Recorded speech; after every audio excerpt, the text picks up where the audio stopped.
Hello students, आज हम लोग वेक्टर का वो टॉपिक पढ़ने वाले हैं जो काफी इम्पोर्टेंट है और इसके ऊपर आपको प्रैक्टिकली बहुत सारे प्रॉब्लम्स मिलते हैं। ठीक है, जिसे आपको आना चाहिए ताकि आप उन प्रॉब्लम्स को सॉल्व कर सके। ठीक है, इस टॉपिक का नाम है बच्चों यूनिट वेक्टर। ठीक है, यूनिट वेक्टर। आप बोलोगे सर यूनिट वेक्टर तो आपने पहले भी बताया था।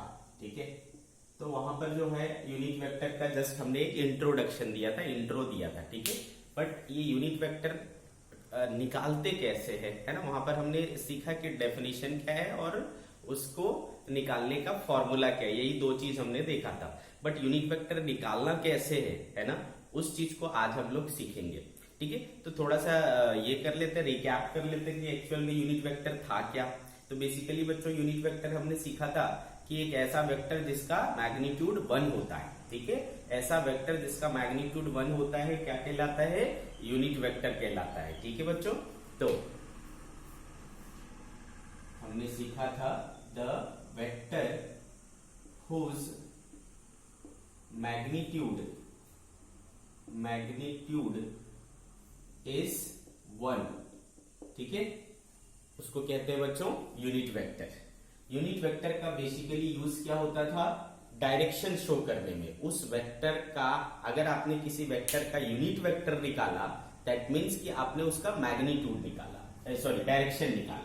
ठीक है, तो भाई इसका सिग्निफिकेंस क्या है, it shows direction of the vector, direction of the vector. ठीक है, फॉर्मूला क्या था इसका कि अगर आप एक वेक्टर ए का यूनिट वेक्टर निकाल रहे हो तो वेक्टर लेना है और उसको उसके मैग्नीट्यूड से डिवाइड कर दो तो आपको क्या मिल जाता है, यूनिट वेक्टर मिल जाता है। ठीक है बच्चों, तो आप बोल सकते हो कि सर आपने उस समय इसको क्यों नहीं सिखाया। तो क्योंकि बच्चों उस समय तक हम लोग ये निकालना नहीं जानते थे, मैग्नीट्यूड निकालना नहीं जानते थे। अब हम चूंकि मैग्नीट्यूड निकालना जानते हैं तो now we can find unit vector also.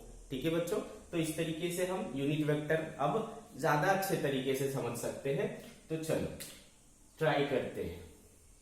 चलो एक एग्जांपल ले लेते हैं बच्चों कि एक वेक्टर है जिसका वैल्यू है 2i + 3j + k। ठीक है बच्चों, 2i + 3j + k ऐसा करके एक वेक्टर है। मुझे इसका क्या फाइंड आउट करना है, क्या फाइंड आउट करना है, यूनिट वेक्टर है ना। तो फाइंड यूनिट वेक्टर, इसका यूनिट वेक्टर क्या होगा बच्चों, याद करो वेक्टर की जगह पर क्या लगा लेते हैं अपन, कैप लगा लेते हैं। तो फाइंड ए कैप। ठीक है, तो हमारे पास फॉर्मूला है, क्या फॉर्मूला है बच्चों कि A cap is equals to vector upon उसका मैग्नीट्यूड। क्या हमारे पास वेक्टर है, ये तो वेक्टर है, क्या हमारे पास मैग्नीट्यूड है, हम निकाल सकते हैं सर, है ना। क्या निकाल सकते, कैसे निकालते हैं मैग्नीट्यूड, मैग्नीट्यूड निकालने के लिए आई के कोफिशिएंट का स्क्वायर दैट इज 4, जे के कोफिशिएंट का स्क्वायर दैट इज 9, के कोफिशिएंट का स्क्वायर दैट इज 1, तो ये हो गया 1। ठीक है, तो ये हो गया बच्चों 9, 4, 13 और 1 14, तो square root of 14, this is mod of A. Now therefore unit vector A equal to क्या लिख सकता हूं, वेक्टर ए के प्लेस पर पूरा वेक्टर लिख दो, 2i + 3j + k कैप। ठीक है, अपॉन मैग्नीट्यूड ऑफ ए क्या है, √14, this is your unit vector of vector A. ठीक है, वेक्टर ए का यूनिट वेक्टर हमने लिख लिया। क्लियर है बात। तो इस तरीके से अपने को करना है। ठीक है, हम लोग कुछ और एग्जांपल्स लेंगे।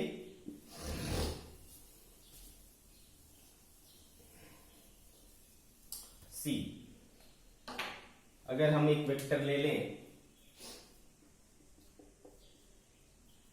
Vector r equals to i + j - k। ठीक है, vector r equals to i - j i + j - k, ऐसा अगर हम एक वेक्टर ले लें और इसका मुझे क्या बोला जाए, यूनिट वेक्टर निकालो। तो अगेन बच्चों क्योंकि यूनिट वेक्टर निकालने के लिए, है ना, यूनिट वेक्टर निकालने के लिए आपको क्या चाहिए, दो चीजें चाहिए, वेक्टर और उसका मैग्नीट्यूड। तो सबसे पहले क्या फाइंड आउट कर ले, उसका मैग्नीट्यूड फाइंड आउट कर ले।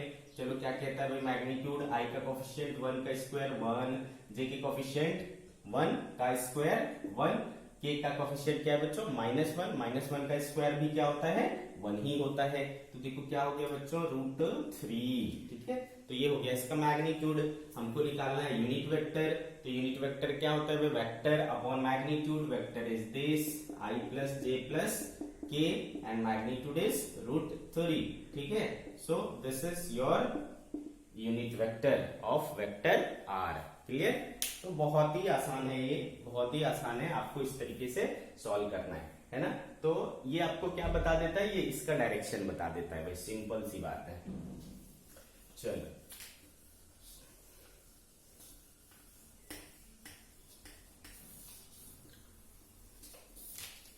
सी, कुछ और एग्जांपल्स लेंगे। If vector b is equals to 3i plus 4j minus 5k cap, ठीक है, -5k कैप, ठीक है। फाइंड यूनिट वेक्टर b, ठीक है। तो अगेन क्या करेंगे बच्चों, सबसे पहले वेक्टर है हमारे पास 3i plus 4j minus 5k, mod इसका है ना, i का कोफिशिएंट 3 का स्क्वायर 9, j का कोफिशिएंट 4 का स्क्वायर 16, k का कोफिशिएंट -5 का स्क्वायर 25, ठीक है।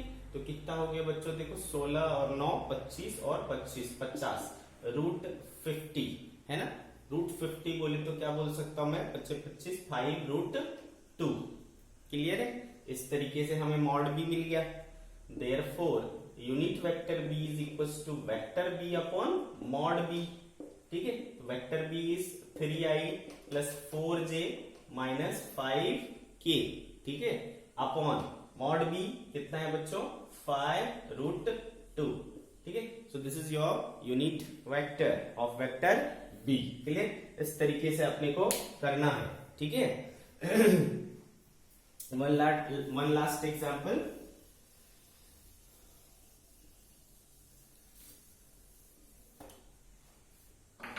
सपोज हमारे पास है vector a equals to 3i plus 4j cap, ठीक है बच्चों, 3i प्लस 4j कैप। इसका हमें निकालना है यूनिट वेक्टर। कैसे निकालेंगे भाई, चलो। तो चूंकि हमको पता है, क्या पता है बच्चों, कि वेक्टर a हमारे पास है 3i प्लस 4j, तो इसका मैग्नीट्यूड हो जाएगा √3 का स्क्वायर 9, 16 √25 5, ठीक है। तो therefore unit vector a equals to vector a upon mod, ठीक है। वेक्टर a कितना बच्चों 3i plus 4j upon 5। So this is your unit vector, ठीक है बच्चों। तो इस तरीके से आपको यूनिट वेक्टर को फाइंड आउट करना है। क्लियर है बच्चों। ठीक है भाई, मैं आशा करता हूं कि ये आपको अच्छे से समझ में आया होगा, ठीक है। यूनिट वेक्टर काफी इंपॉर्टेंट है, इसको निकालना आपको आना चाहिए। जब भी किसी वेक्टर के यूनिट वेक्टर को फाइंड आउट करने कहा जाता है, आपको क्या करना है, वेक्टर को उसके मैग्नीट्यूड से डिवाइड कर देना है, सिंपल, ठीक है। ओके, चलो आज बच्चों यूनिट वेक्टर निकालने के बाद हम एक और चीज सीखेंगे, और वो है वेक्टर का एडिशन। अब आप अगेन फिर से बोलोगे सर वेक्टर एडिशन तो हम सीख चुके हैं, triangle law of vector addition, parallelogram law of vector addition and polygon law of vector addition, ठीक है बच्चों, ठीक है। हाँ, वो तो हमने सीखा, ठीक है। Triangle law of vector addition कब यूज होता है, जब किसी दो वेक्टर को यूज करना हो। Triangle law of vector addition, parallelogram law of vector addition कब यूज होता है, जब दो वेक्टर को यूज करना हो, ऐड करना हो। और polygon law of vector addition कब यूज होता है, जब कई सारे वेक्टर्स को एक साथ ऐड करना हो। क्लियर है बच्चों। आज हम आपको वेक्टर को ऐड करने का, है ना बच्चों, और भी कुछ तरीके होते हैं जिसको आप आज सीखेंगे, ठीक है। क्लियर है बच्चों, चलो देखते हैं।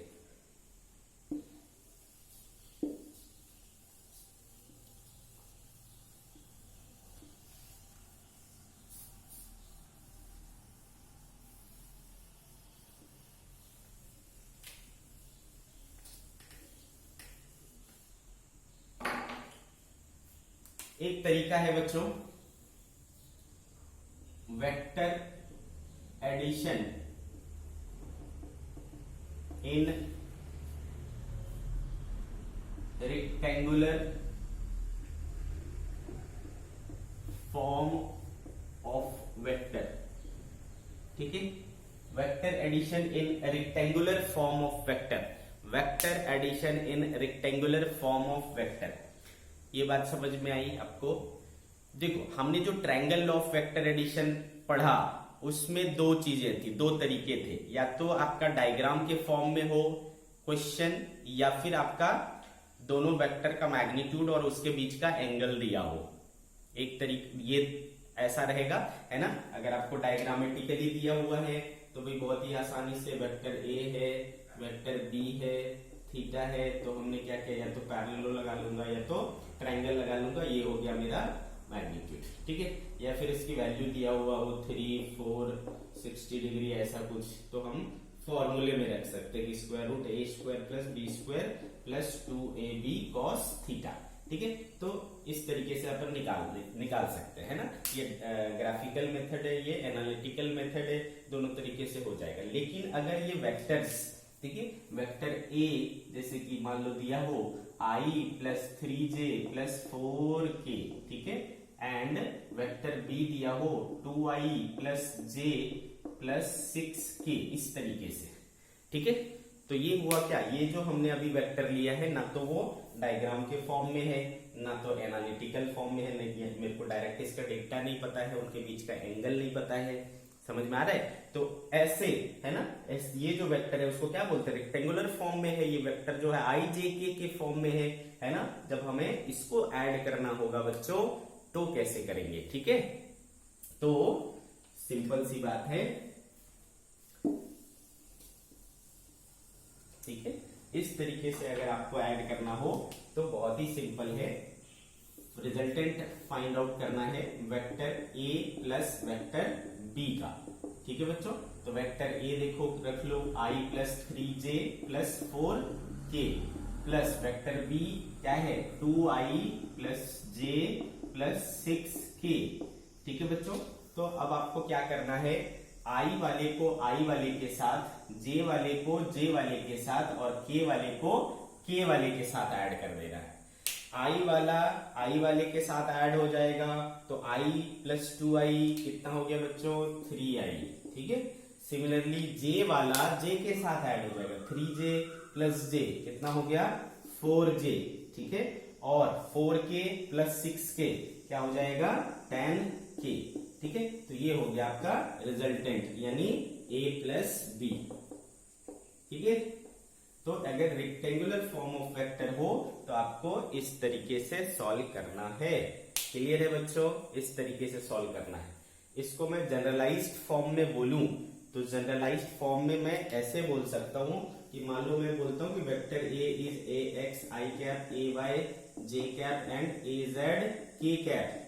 Vector B is equal to B X I cap B Y J cap and B Z के कैप। इसका मतलब क्या हुआ बच्चों, ए का ये x कंपोनेंट, ए का ये y कंपोनेंट, ए का ये z कंपोनेंट, सिमिलरली b का ये x कंपोनेंट, b का y, b का z कंपोनेंट। ठीक है, इस तरीके से अगर दो वेक्टर दिए हों, क्लियर है बच्चों?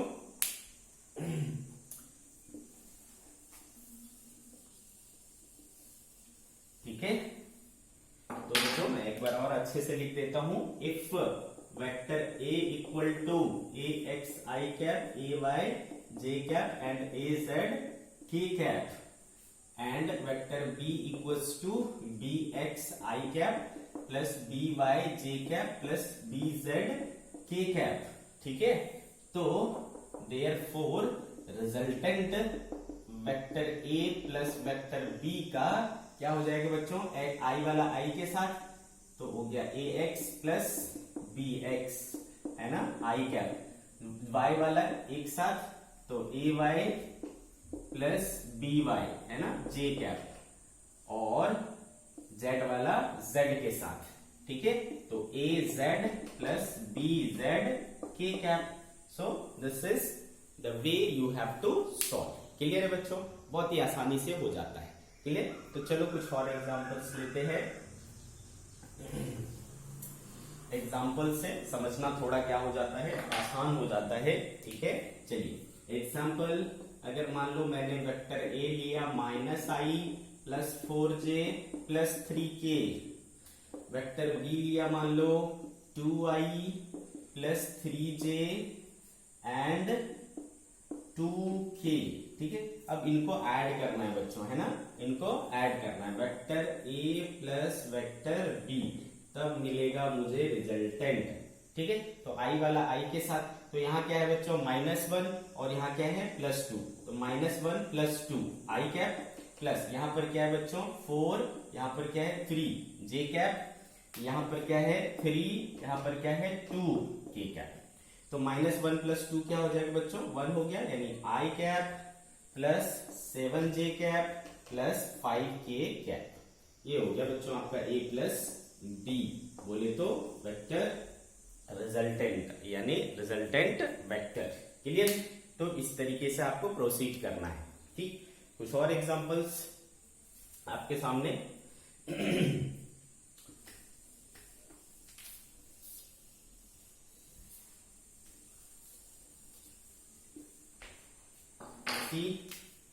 अगर हमने ले लिया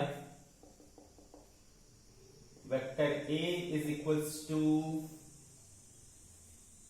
5j plus 6k and vector b equals to 3i plus 2k, 3i plus 2k, क्या मतलब हुआ इसका। ठीक है, इसको कैसे ऐड करेंगे, तो फाइंड वेक्टर r जो क्या है a प्लस बी। ठीक है, a प्लस बी वेक्टर को फाइंड आउट करिए। क्लियर, अब देखो बच्चों इसमें कैसे करेंगे, वेक्टर a क्या लिखा हुआ है 5j प्लस 6k, i नहीं है इसमें, है ना, i तो है ही नहीं, i नहीं है तो क्या करेंगे, जो नहीं है वो 0 है, तो 0i cap plus 5j cap और प्लस 6k कैप, ऐसा लिख लेंगे। और वेक्टर b को क्या लिख सकते हैं, यहां पर क्या है i है, कितना है 3i कैप है, j नहीं है तो उसको क्या कर लेंगे 0j कैप, और k कितना है बच्चों 2k cap. Now we have to add, तो vector a plus vector b is equals to 0 plus 3i cap, 5 plus 0j cap, 6 plus 2k cap, तो क्या हो गया बच्चों 3i cap plus 5j cap plus 8k cap, vector a plus vector b। तो ये आ गया बच्चों, तो जो चीज नहीं है मतलब वो 0 है ना, जो चीज वहां पर मेंशन नहीं है, i मेंशन नहीं है मतलब i का कोफिशिएंट क्या है 0 है, j मेंशनड नहीं है तो उसका कोफिशिएंट क्या है 0 है, k मेंशनड नहीं है तो k का कोफिशिएंट क्या है 0 है। तो आप उसको फुल फॉर्मेट में लिख सकते हो अगर आपको दिक्कत हो रहा हो तो, नहीं तो वैसे हमें समझ में आ ही रहा है, यहाँ पर 3i है, यहाँ पर i है नहीं तो 3i, यहाँ पर j नहीं है, यहाँ पर है 5j और 6 प्लस 2 8k। ठीक है, इस तरीके से अपने को फाइंड आउट करना है। क्लियर, इसको थोड़ा सा और अगर इंटरेस्टिंग बनाए तो क्या हो सकता है, एक टॉपिक पढ़े थे हम लोग बच्चों कि अगर एक वेक्टर को किसी स्केलर क्वांटिटी से मल्टीप्लाई करा जाए, है ना, तो क्या होगा, याद आ रहा है आपको,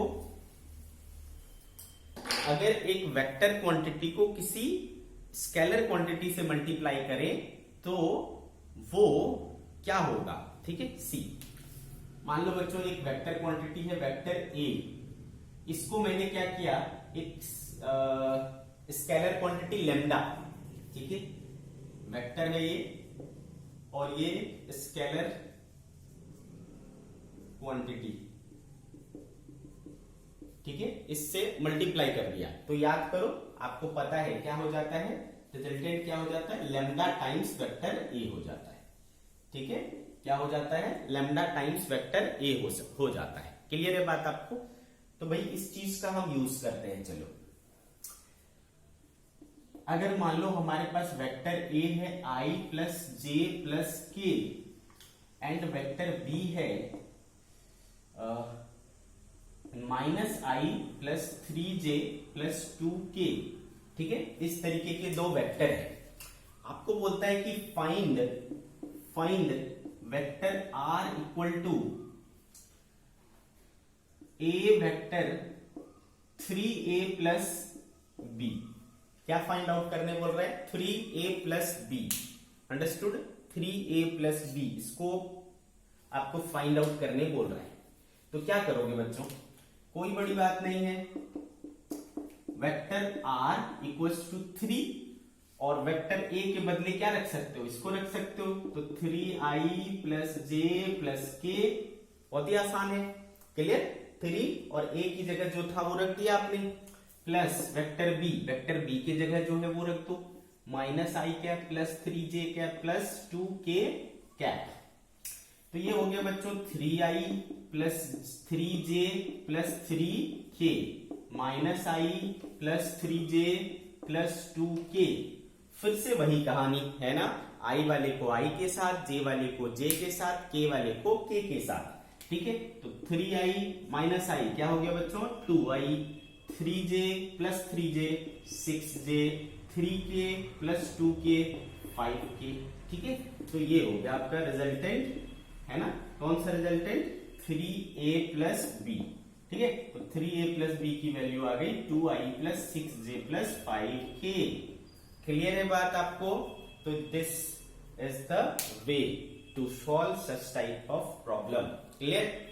और एक एग्जांपल ले ले, चलो एक और एग्जांपल ले लेते हैं। अगेन बच्चों, अगर हम मान लें कि vector a is 5i minus j cap plus k cap, ठीक है। 5i minus j cap plus k cap. Vector b is i plus 2j plus 3k cap, ठीक है। फाइंड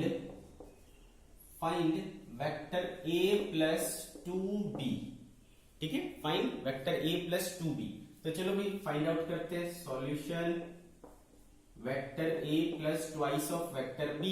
तो वेक्टर a देखो क्या है बच्चों? 5i minus j plus k रख दिया, प्लस 2 टाइम्स वेक्टर b क्या है? i plus 2j plus 3k। तो हो गया बच्चों 5i minus j plus k plus 2i plus 4j plus 6k, ठीक है। तो भाई अगेन फिर से सेम कहानी, i वाला i के साथ, 5 एंड 7 2 क्या हो गया बच्चों? 7i minus j plus 4j plus 3j और k 7k, ठीक है। So this is your vector a plus 2 vector b, ठीक है। तो इस तरीके से आपको सॉल्व करना है अगर रेक्टेंगुलर फॉर्म में दिया हो वेक्टर तो, ठीक है। अब ऐसा नहीं कि सिर्फ 2 ही वेक्टर, जितने भी वेक्टर होंगे सबको अपन क्या करेंगे बच्चों? इसी तरीके से सॉल्व करेंगे, ठीक है।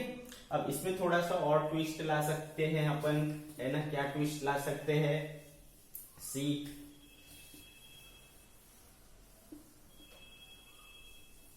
अगर बच्चों अगर मान लो आपको बोला कि vector a is 2i plus j plus k and vector b is 3i plus 2j plus 4k, ठीक है। इस तरीके से आपको दे दिया। बोलता है find mod of 2a plus 3b। ये फाइंड आउट करना है, mod of 2a plus 3b। तो कोई दिक्कत नहीं है भाई, क्या करोगे? Mod of 2a plus vector 3b। तो भाई सबसे पहले हम ये 2a प्लस 3b निकाल लें। वेक्टर मिल जाएगा तो मैग्नीट्यूड निकालना तो हमें आता ही है ना। तो 2 वेक्टर a कितना है? 2i plus j plus k and 3b कितना है बच्चों? 3i plus 2j plus 4k, ठीक है। तो हो गया भाई 4i 2j 2k 9i 6j and 12k, है ना बच्चों, ऐसा हो गया। अब 9 और 4 13i, 6 और 2 8j, और 2 और 2 4k, ऐसा हो गया बच्चों। क्या आया ये 2a प्लस 3b वेक्टर। तो भाई ये एक वेक्टर है ना, है तो ये एक वेक्टर ना, वेक्टर का मैग्नीट्यूड निकालने का तरीका तो आता है ना हमको, ठीक है। तो इसलिए मॉड जब करेंगे इसका, मॉड जब करेंगे तो भाई मॉड का नियम हमको पता है, आई के कोफिशिएंट का स्क्वायर तो 13 का स्क्वायर, 8 का स्क्वायर एंड 4 का स्क्वायर, ठीक है। तो हो गया भाई 13 का कितना हो गया 169, 64 एंड 16, ठीक है। तो स्क्वायर रूट ऑफ 169, 64 एंड 60 कितना हो गया 80, ठीक है। तो 80 हो गया तो बच्चों 250, 249 हुआ आई थिंक, है ना। तो स्क्वायर रूट ऑफ 249, है ना। दिस इज योर आंसर, है ना। तो आपको कोई भी टेंशन लेने की जरूरत नहीं है, जो हमने पीछे से पढ़ते आ रहे हैं वही सारी चीजें कर रहे हैं, ठीक है। तो इस तरीके से आपको इसे करना है, क्लियर। एक और एग्जांपल मैं इस टाइप का ले लूंगा, ठीक है, फिर हम लोग आज की सभा समाप्त करेंगे, ठीक है। चलो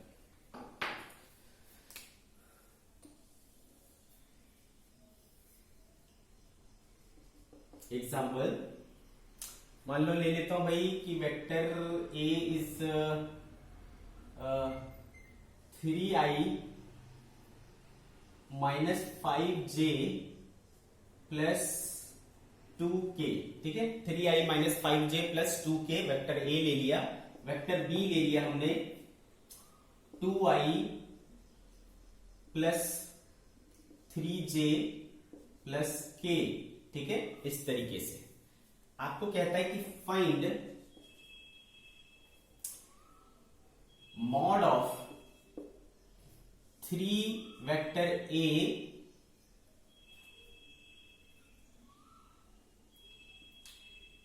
माइनस, या मैं करता हूं इसको 2 vector A minus vector B, ठीक है बच्चों।